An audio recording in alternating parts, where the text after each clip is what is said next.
mawawala. Ano tayo yun?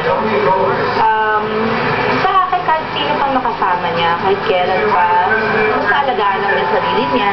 Parang people sa love Ladies and gentlemen, the Vice President of Hindi ko alam yun. Hindi ko alam. Hindi ko alam. Kung totoo yun, ayoko. I think, you know, you want your child to be independent. I think she's at that age na she's 23. She has a good heart naman. So, pero kung meron kayong mga gusto itanong sa akin about her o may mga ayaw kayo, basta hindi ako nagkulang ng paalala. Mabait naman siyang bata. Sana lang lagi niyang tandaan na may mamahal kami sa kanya. Lagi namin siyang pinagdarasal at yun. For Casey po, naniligaw sa kanya si Richard. Alam naman po natin lahat. Tapos ngayon, nagkakamabutihan na rin daw sila ni Piolo. Ano pong reaction niya sa that? Yeah, maganda yun dahil meron silang pelikulang ginawa ni Richard, very successful naman. Ako'y naniniwala sa team up sa pelikula.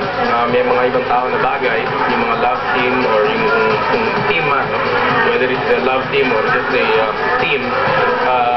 I think doon din ang mangyayari sa kanila ni Piolo. Yun lang ang prediction ko. Reaction lang po dahil binibigyan kulay po ang pagpunta po ni Casey sa condo for Bible study or Yes, yes. show. Ano pong reaction niya sa that? Oh, that's good. Naman, it's always nice to be close to God.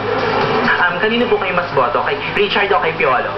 Lahat boto ko, basta't masaya yung anak ko at masaya sila at lahat masaya sa industriya. Maganda ang mga pelikula, maganda ang mga projects.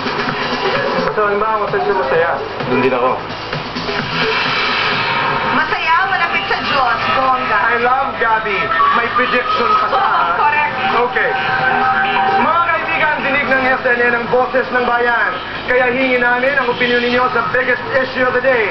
Araw-araw, tatanungin namin ang bayan at magte-text lamang po kayo ng inyong mga kasagutan. Ang tanong ngayon, nakagawa na si Casey at Richard ng 2 pelikula. Parating naman ang teleseryeng pagsasamahan ni Piolo at Casey.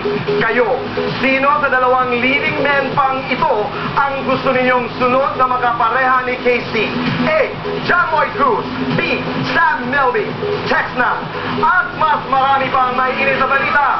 Tutul ka na sa pagbabalik ng SNN.